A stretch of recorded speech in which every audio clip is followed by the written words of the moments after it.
Hi, my name is Kenneth Wright. I'd like to welcome you to Growing Your Business in South-Dade. I'm on the board of directors of the South-Dade Chamber of Commerce. And today we'd like to welcome Ballina from Terrazia.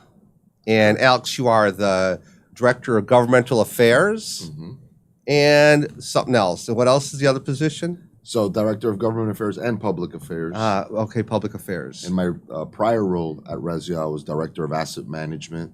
And prior to coming to Terrazia, I was Director of Public Housing for Miami-Dade County for many, many years. Okay, perfect. I was going to bring that up later, but we can do that now. So, first of all, what is Terrazia?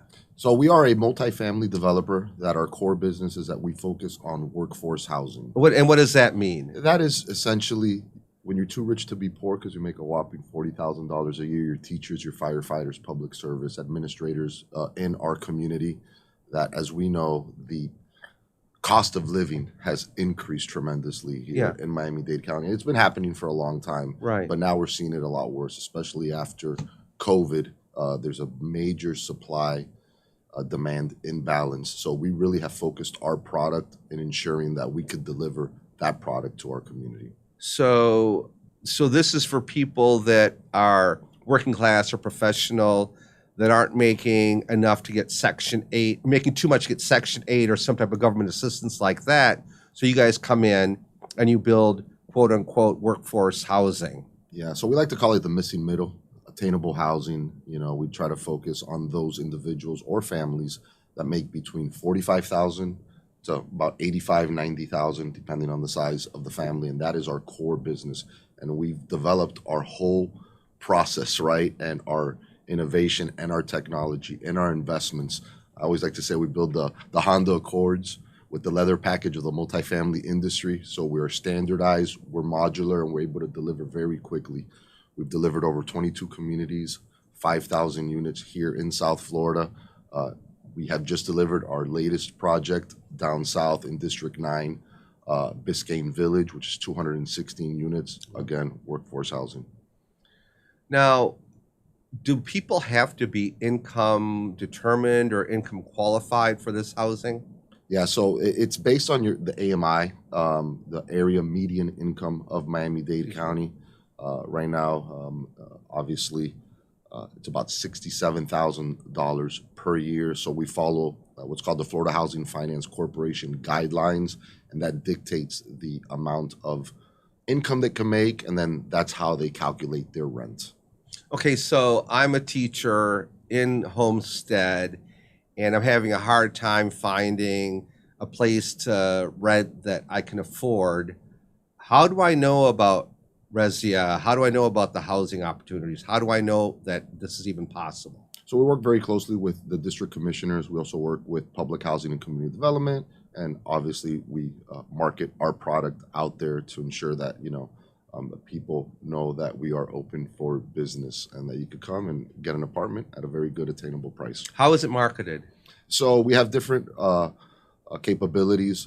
Online, obviously, is our strengths, apartments.com. I don't know if that's a plug. I shouldn't even do that, but but I'm glad you said that because that was part of my question, which would have been, I'm gonna be frank. I've looked for apartments.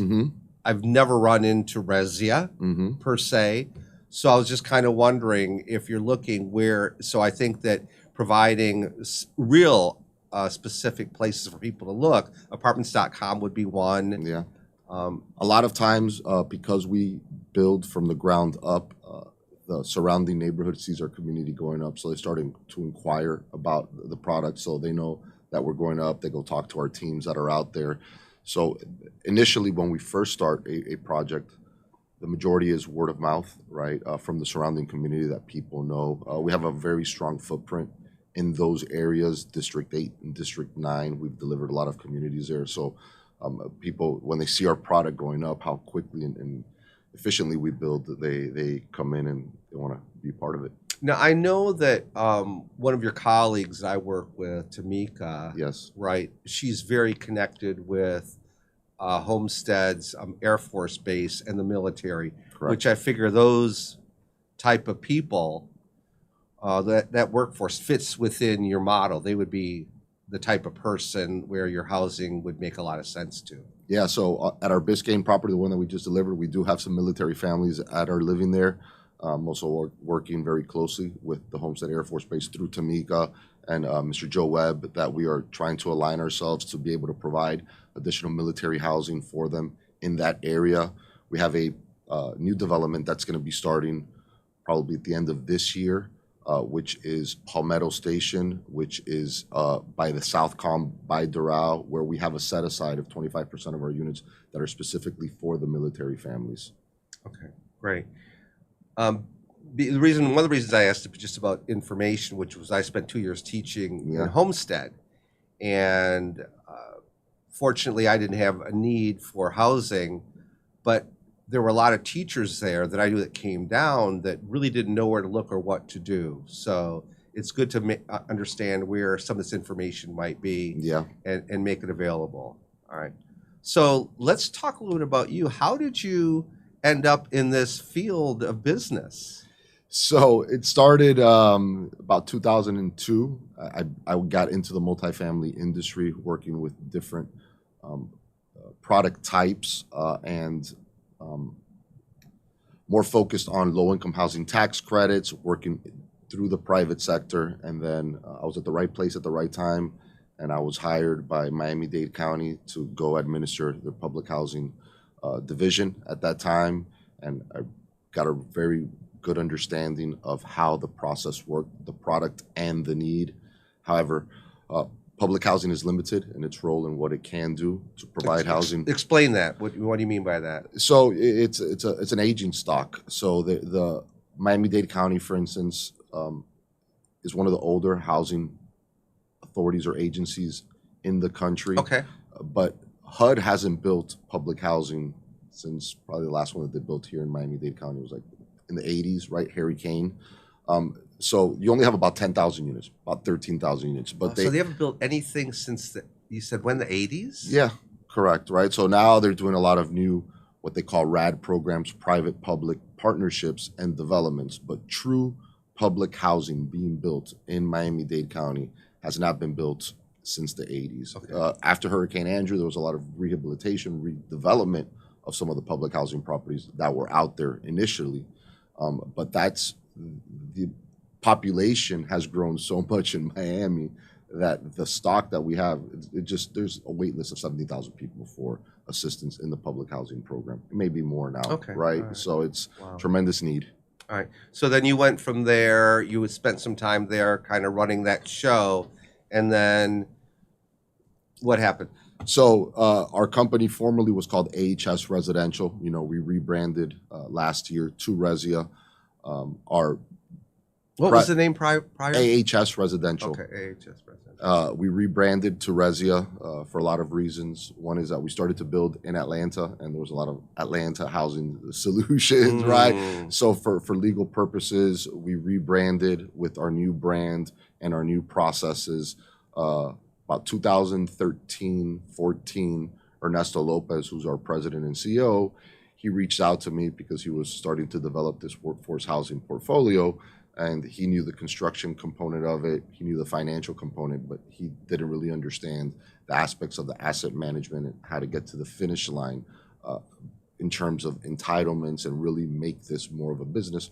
So I came on board with him and his leadership and his guidance, and the rest is history, right? You know, 22 communities later, over 5,000 units, over $1 billion in construction, and we are expanding our wings now. And now we are in 3 different states. We're in Texas, Georgia, and Florida. So you started here. South It started here, and then it's expanded into Georgia and Florida. Correct. Wow, yeah, I didn't know that. I didn't know that.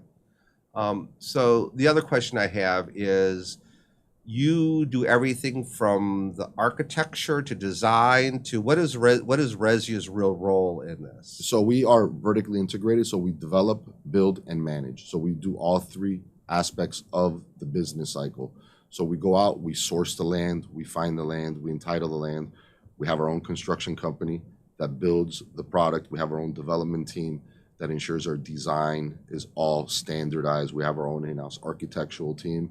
And then we turn it over to our property management team, and then manages our residents and our product. Okay. You have your own construction team. Yep. So they're the GC. Your Correct. construction team is the general contractor. Correct. Do you rely on any of the local businesses as subcontractors? Yeah, absolutely. Right. So we're really focused on ensuring that every community that we go to and every area that we operate, we rely heavily, right, on the local workforce to ensure that we could do all of our trades.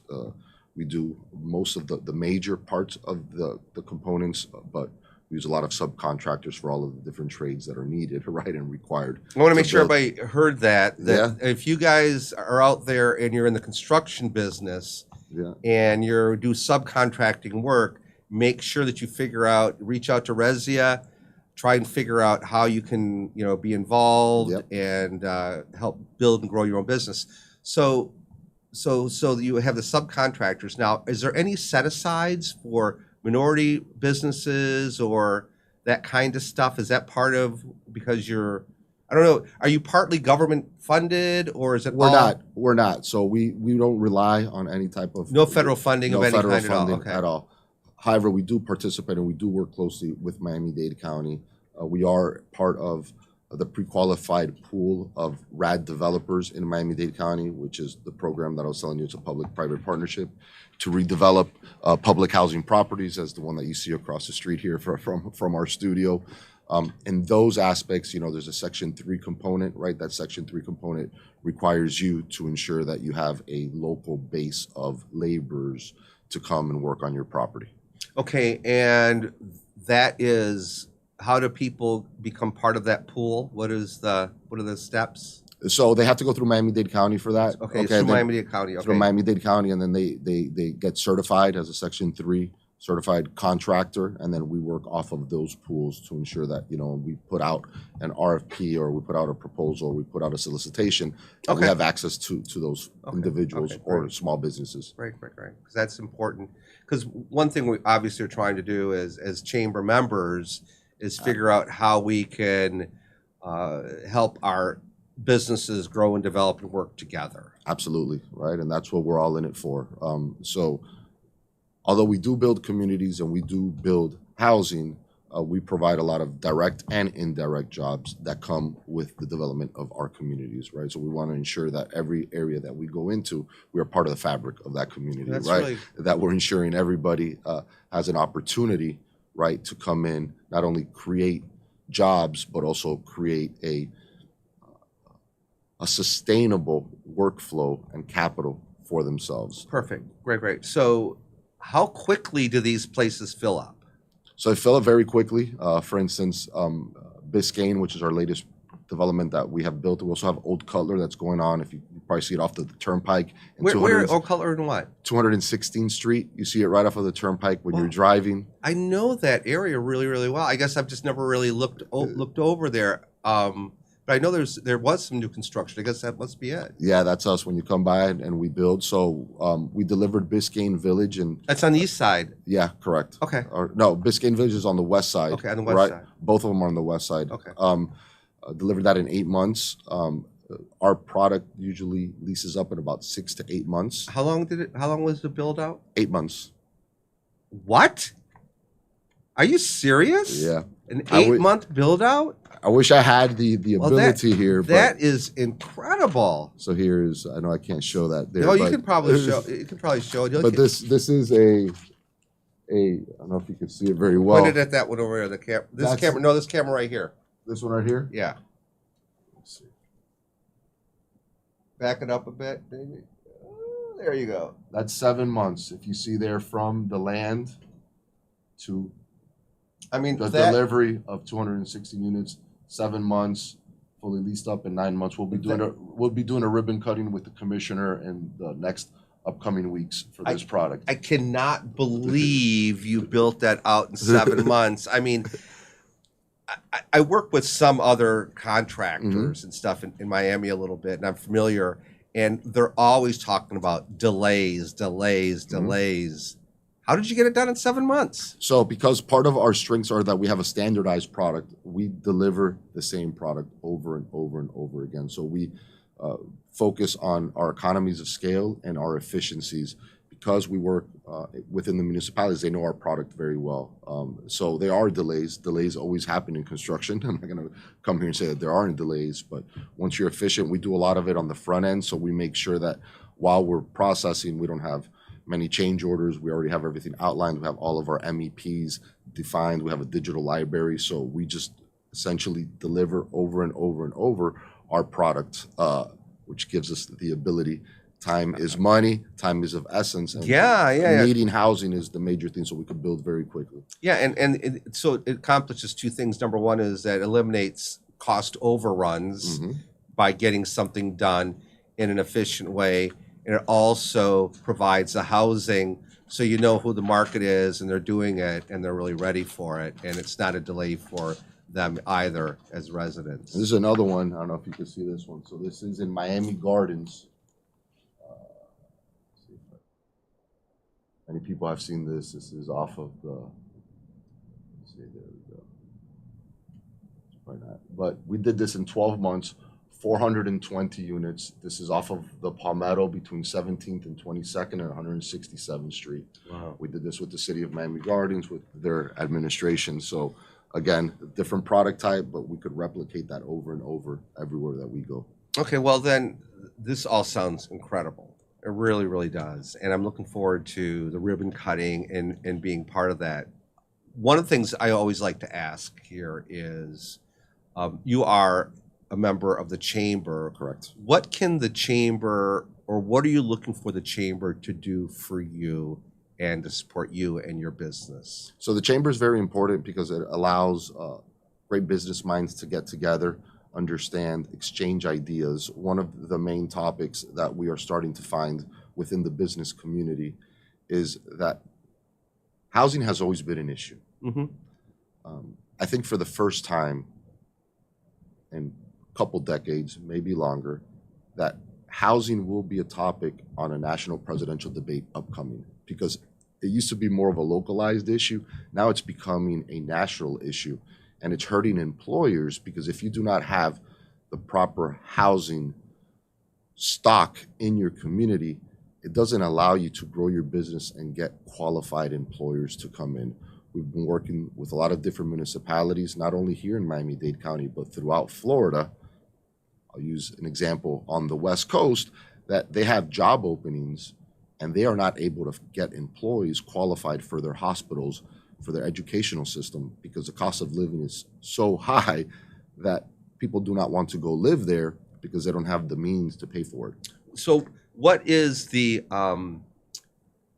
what does Terrazia need in order to be successful within a community? What kind of support does the government provide? What kind of ways can we reach out to our elected officials and stuff and say, we need affordable housing, this is how we do it? So how does that work? So we work very closely with all municipalities. The biggest obstacle to housing is land, right? In South Florida, we have the privilege of living in paradise, but that comes with a cost. Right. Because we have the Atlantic Ocean to the east and we have the Everglades to the west. Right. So we are very constricted on where and how we could build. So we work with different municipalities to locate surplus land that may be available, that we may have to repurpose, do an adaptive reuse, so that we could come in and build housing,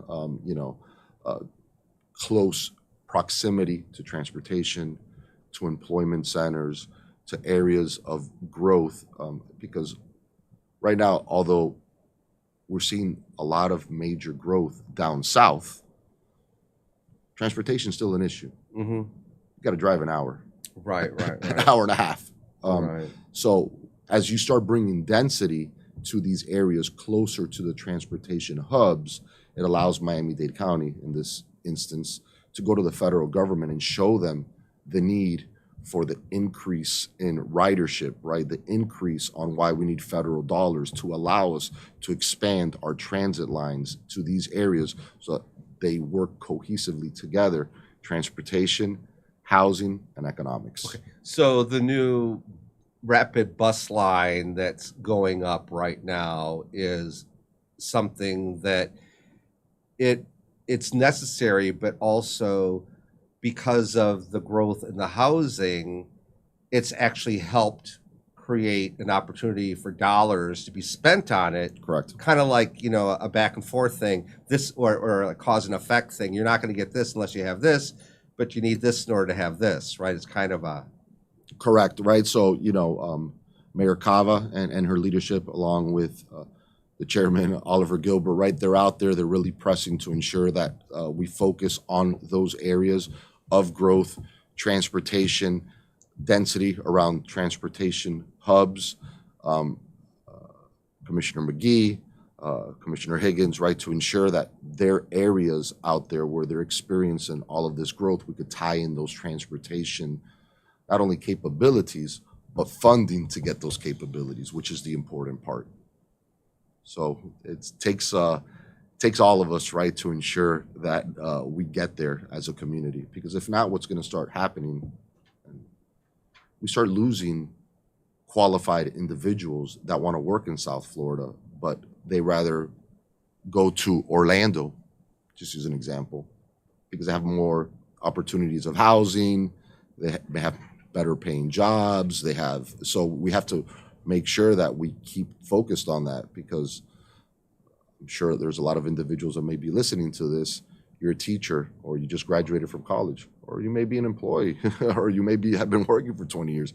People know what the cost of living is here, right? And next year, it's going to get even worse, because property taxes are one thing, but now we have property insurance. I'm hearing increases of 100, 200% because of the natural disasters that have occurred out there. That adds to your monthly annual housing costs, right? So something we have to be vigilant of. Well, I am the health insurance savant, but I'm also the insurance savant.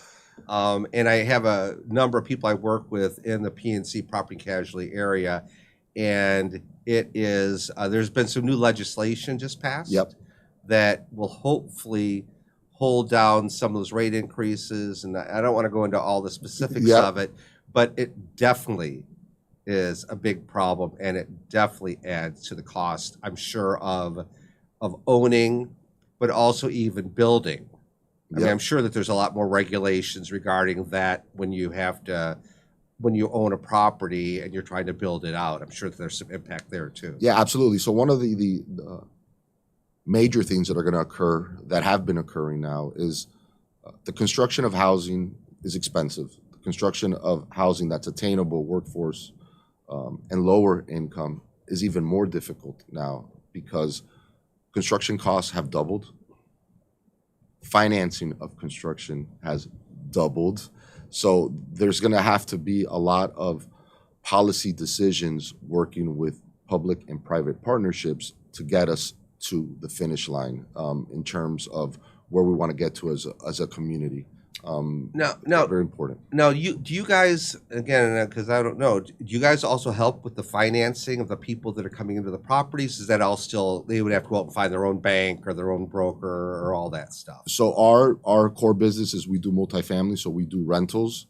But it's mostly rentals. Yes, okay. But if you are going to be doing a home ownership component, that's a whole nother segment, right, on how those areas are really struggling right now because of what you could purchase a home for last year. It's almost double now. Right. On your monthly expense. Right. And then the stock that's out there for housing is also being impacted, because if somebody owns a house right now, they don't want to sell their house because their monthly mortgage is going to be more, and they're going to just go from a 3-bedroom to a 3-bedroom and pay more. Why would they do that, right? So that's a lot of the challenges that are out there with our housing stock. Right. Okay, well, listen, we have a few minutes left. I want to give you a chance. Is there anything specific that you want to just mention or bring up or talk about what Terrazia is doing that we haven't hit on so far? No, I think we've hit a lot of good points. We are focused on our communities. We want to make our areas thrive. Housing, we believe, is a right to our communities. We are here to work with all the different municipalities with our product to help them deliver quickly, efficiently, and get stock onto the market so that we can start relieving some of the pressure that's out there. Developing is not like going and ordering a cheeseburger, fries, and a milkshake, paying, and you're out, right? it's a 3 to 4 year process to get there. You got to get the entitlements, you got to go through the zoning, you got to get the building permits, you got to get the financing, and you got to build. So the faster that we could start building and getting product out there, the better it's going to be for our community and to help our businesses thrive. Okay, well, thanks. What I want to go back to and focus on a little bit is that Terrazia is in a lot of ways a self-contained organization where they do the architecture, they do the design, they do the construction, but that doesn't mean that there is an opportunity to work with Terrazia on some of their projects. So anybody out there that is in those trades, construction, subcontract, and support trades, as Alex was saying, a big thing they want to do is support the community. That's right. And that's a way to do it. So that's number one. And then number two, if you find yourself in a situation where you're looking to move to South Florida, or you live here and you're finding the cost of housing exorbitant, start looking out for these Terrazia projects. That's right. And find out if you can qualify. Absolutely, 100%. We like to say, your community powered by Terrazia, right? So we're out there, we're doing the best that we can to deliver product, deliver homes, and deliver attainable housing for everybody in our community. Right. Do you have waiting lists with these things? How does that? We do, to a certain extent. We start our pre-leasing process, 60 to 90 days before our community is open. So yeah, better to get in sooner rather than later. Okay. Well, I think I think we kind of summed it up. I really want to thank you, Alex. No, thank you for having me. For being here and giving a chance to really understand what's an extremely big problem in South Florida. If you live here, you know that affordable housing is something that's mentioned all the time. Yep. And I'm very, very happy to know that we have a community member that is doing it, born here. That's right. Raised, the business was born here. It's now expanding to deliver those same things to other states. So again, thank you very much for your time, Alex. And we'll see everyone else on the next Grow Your Business in South Miami. My name is Kenneth Wright. I am with the South-Dade Chamber of Commerce on its board of directors, health insurance Savant. And we'll see y'all on the next one. Thank you.